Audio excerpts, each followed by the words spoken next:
Qual é o maior desejo do teu coração? Ora, aqui está uma pergunta pertinente. Desejamos tantas coisas,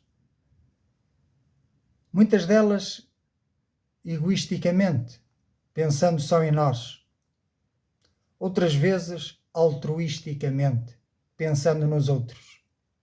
E é o testemunho que nos deixa o apóstolo Paulo ao ler a sua carta que ele escreveu aos Romanos, no capítulo 9.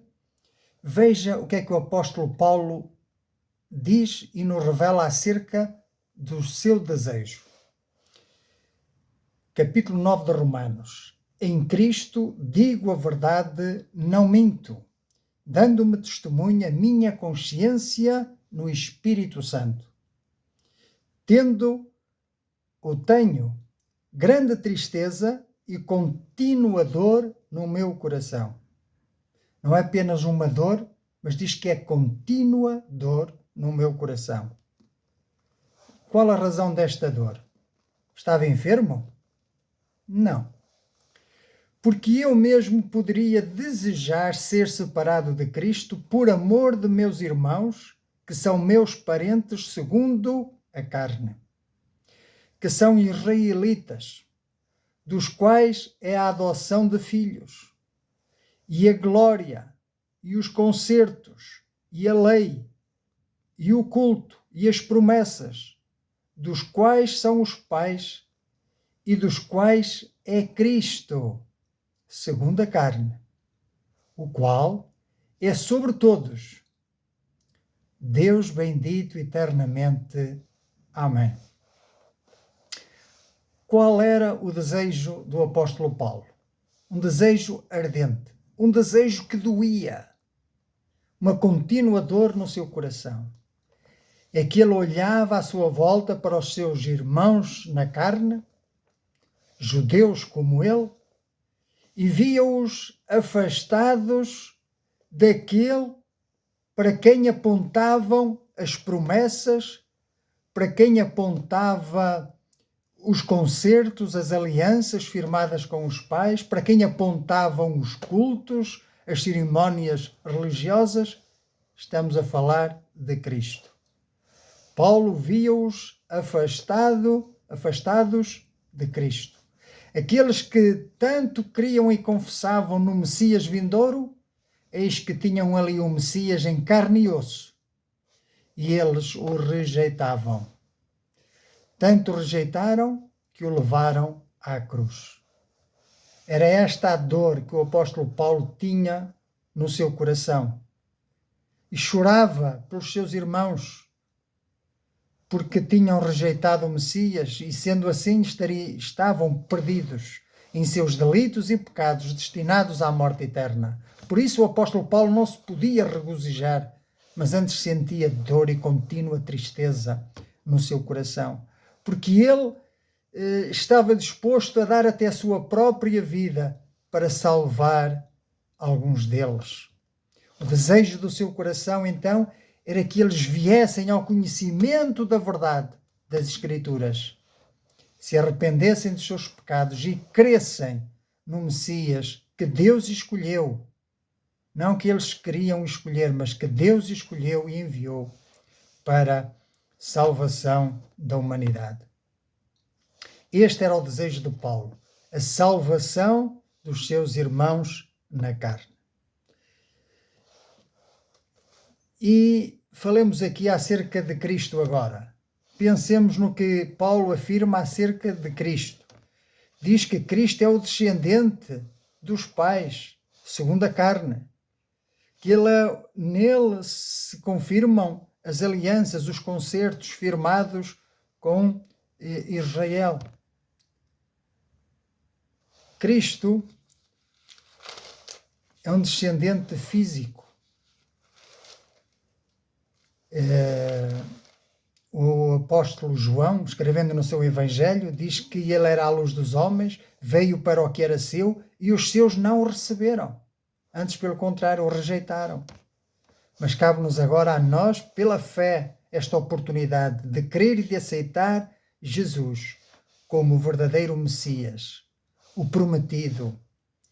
Cristo não surge do nada. O Evangelho não está fragmentado, mas vemos que existe uma mensagem unificada em toda a Bíblia. Existe uma revelação progressiva e Cristo é o cumprimento das promessas do Velho Testamento. Querem ver outra promessa cumprida em Cristo? Paulo, logo no primeiro versículo, no primeiro capítulo da carta aos Romanos, diz que eu sou servo de Jesus Cristo, chamado para apóstolo, separado para o Evangelho de Deus, o qual antes havia prometido pelos seus profetas nas Santas Escrituras, acerca de seu filho, que nasceu da descendência de David segundo a carne, declarado Filho de Deus em poder, segundo o Espírito de santificação, pela ressurreição dos mortos, Jesus Cristo, nosso Senhor.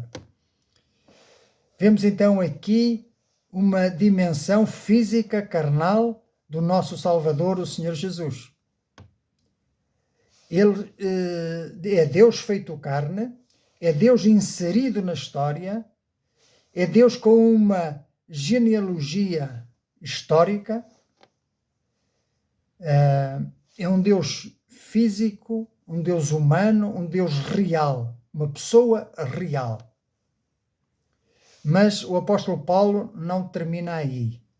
Ele enfatiza também que ele é Deus. Ele não deixou de ser Deus. Portanto, ele é declarado Filho de Deus em poder, segundo o Espírito de santificação, pela ressurreição dos mortos, nosso Senhor Jesus Cristo. Ou seja, ele afirma também o apóstolo Paulo que Jesus ressuscitou dos mortos. E por isso ele agora está em posição de poder e de glória. Voltemos agora ao capítulo 9 de Romanos. Vejamos que ele diz acerca de Cristo que ele é descendente, não é? Dos judeus, dos quais são os pais e dos quais é Cristo segundo a carne, o qual é sobre todos, não é? Declarado Filho de Deus em poder, ressuscitado, colocado em cima nos céus à destra do Pai, declarado em poder sobre todos. E agora veja a afirmação que faz a seguir: Deus bendito eternamente. Portanto, se alguém pudesse ter dúvidas acerca de que Jesus é Deus, aqui desfaziam-se todas as dúvidas. Então, Jesus é Deus feito homem. A nossa mente carnal e finita não compreende estas coisas. Soa a ridículo. Soa a loucura. Mas é pela fé que se aceitam estas verdades. E eu creio nelas de todo o coração. Resumindo, o que é que nós vemos aqui? Vemos um Messias prometido, vemos um judeu descendente de David. A Bíblia diz que a salvação vem dos judeus. Porquê? Porque Jesus é judeu. É verdade, não vamos escamotear a realidade. Mas também declara que Jesus é Deus bendito eternamente e que Ele é o Senhor ressuscitado que transforma o nosso ser, que faz de nós novas criaturas. João descreveu: mas aqueles que o receberam, houve aqueles que o rejeitaram, mas aqueles que recebem Jesus, crendo nele, os torna filhos de Deus. E voltando atrás ao capítulo 1, mas antes de ir ao capítulo 1 de Romanos, vamos a 2 Coríntios, capítulo 2 e versículo 15. Aliás, capítulo 5, 2 Coríntios, capítulo 5 e versículo 15. Diz que ele morreu por todos, Jesus, para que os que vivem, quem são os que vivem? Os que creem nele, não vivam mais para si mesmos, mas para aquele que por eles morreu e ressuscitou. Então, se tu crês que Jesus morreu por ti, que ressuscitou por ti, agora deves viver para ele. Assim que daqui por diante ninguém conhecemos segundo a carne. E ainda que também tenhamos conhecido a Cristo segundo a carne, contudo agora já não o conhecemos deste modo. Então, olhar para Jesus apenas como o Messias judeu, descendente de David, mas não ver nele a pessoa divina, é conhecer apenas Jesus Cristo segundo a carne, segundo a história. É um personagem histórico que morreu e terminou a história. Mas nós não conhecemos a Cristo apenas segundo a carne. Conhecemos a Cristo também pelo poder do Espírito Santo, não é? Declarado Filho de Deus. Declarado Filho de Deus em poder, segundo o Espírito de santificação, pela ressurreição dos mortos, Cristo Jesus, nosso Senhor, pelo qual recebemos a graça e o apostolado para a obediência da fé entre todas as gentes pelo seu nome.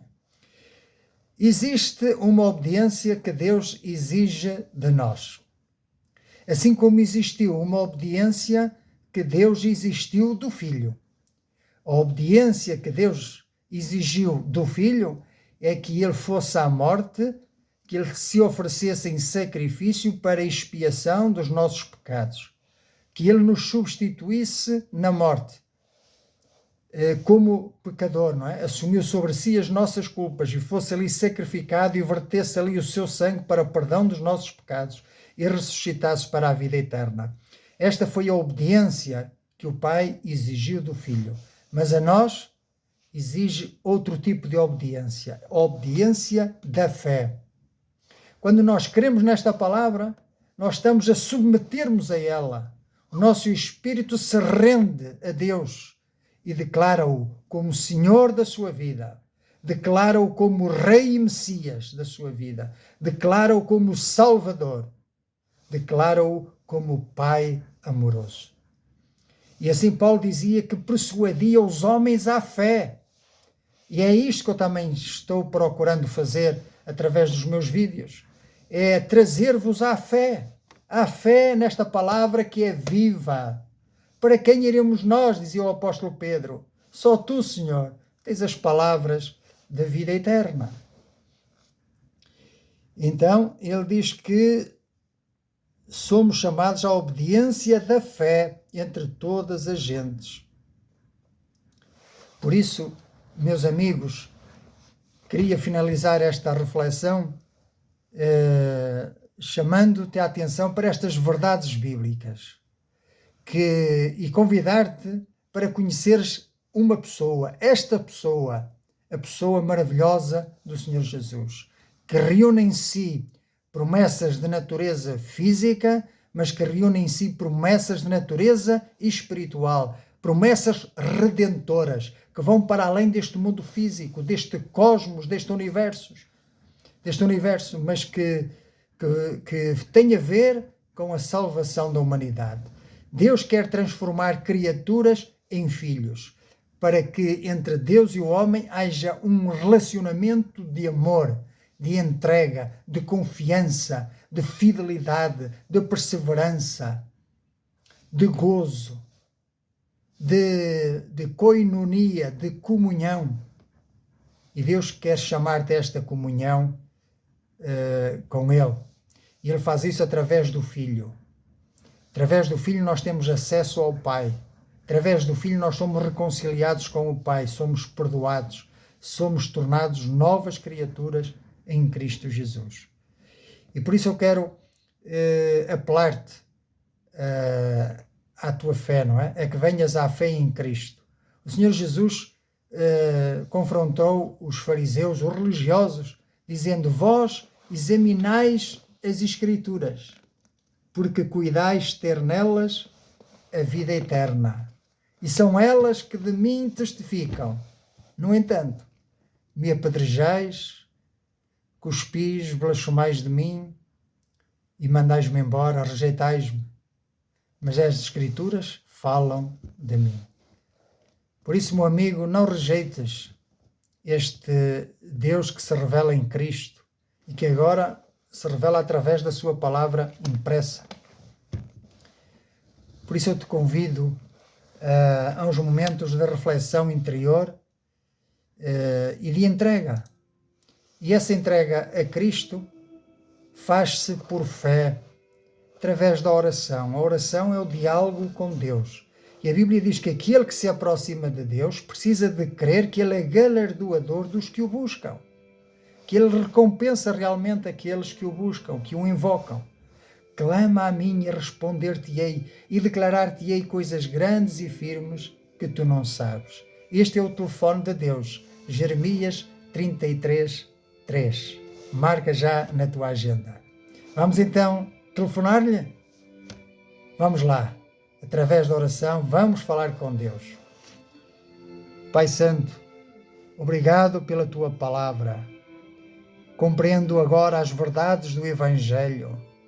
Compreendo agora que Cristo, que é da descendência de David, que Cristo nasceu judeu, mas que Cristo é também o Messias prometido, através das promessas dos santos profetas, através das alianças que Deus fez com o seu povo e com a humanidade. Nele, em Cristo, se cumprem todas essas coisas. Ele se tornou o verdadeiro Messias, não só um Messias físico, um libertador, um redentor, um rei físico, mas sobretudo um libertador e um rei espiritual que quer reinar no nosso coração. Eu te abro a porta do meu coração agora. Peço-te que limpes a minha casa completamente. Limpa-me dos meus pecados, limpa-me da minha idolatria, limpa-me, Senhor, de tudo aquilo que se opõe a Ti, de toda a resistência que eu faço à Tua palavra. Limpa-me, Senhor. Abre o meu entendimento para que eu compreenda as verdades da Tua palavra e as aceite de bom grado. Eu compreendo que Tu não és apenas o Jesus revelado neste mundo segundo a carne, mas também és o Jesus, o Cristo ressuscitado segundo o Espírito, que és soberano, que és poderoso, que estás à mão direita do Pai, partilhando com Ele a autoridade sobre todas as coisas, e que és Tu que sustentas todas as coisas, o universo, e também sustentas a minha vida. Por isso, eu quero descansar nas Tuas mãos. Eu quero confiar em Ti plenamente. E eu te peço então que sejas o meu Senhor e o meu Salvador. Eu oro, Pai, em nome do Senhor Jesus. Amém. Estou certo de que se fizeste esta oração com fé, então agora és uma nova criatura, pertences ao Senhor Jesus. Agora fazes parte do reino de Deus. Agora pertences à cidadania, à pátria celeste. És cidadão do céu. Tens uma nova constituição, que é esta. Então eu te incentivo a conhecê-la e a viver por ela. Te incentivo também a continuar a orar, porque orar é falar com Deus. Quando meditamos na palavra, é Deus que fala conosco. E também a juntar-te com outros cristãos, para que assim como brasas num braseiro, possamos ser aquecidos, possamos ser estimulados e não descaiamos do primeiro amor, mas perseveremos na nossa caminhada até ao fim. Que assim seja, em nome do Senhor Jesus, e que Ele ricamente possa abençoar as nossas vidas e a nossa família. Amém? Até à próxima.